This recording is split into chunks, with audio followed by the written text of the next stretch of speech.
Good day, everyone. I am Mary Grace M. Castro from AB Psychology 3-1, and here's my critic video about A Doll's House by Henrik Ibsen. So, A Doll's House speaks to the universal issue of women's identity in a male-dominated society. As we all know, women in all societies, all cultures, still have conformity thrust upon them. Just like in Ibsen's Nora did more than centuries ago. So, which is why A Doll's House is timeless classic. So, A Doll's House is a representative feminist play. It deals primarily with the desire for women to establish her identity and dignity in a society governed by men.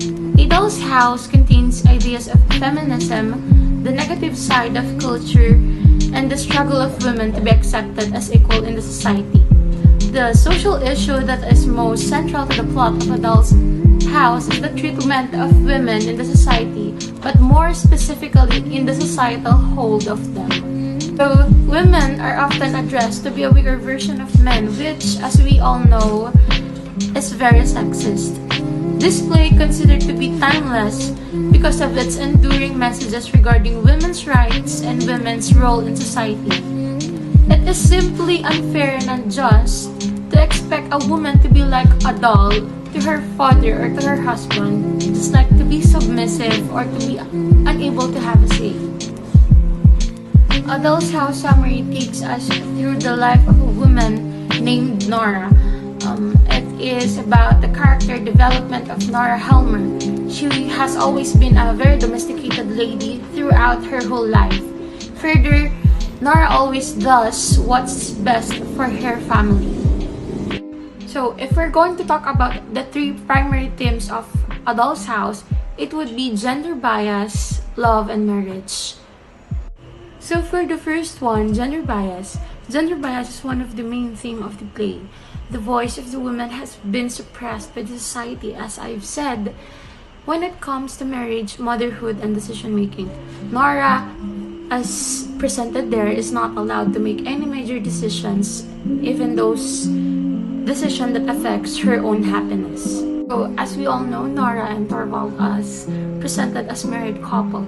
They use pet names to refer each other, which shows that the love that exists between them. At the end of the play, we see Mrs.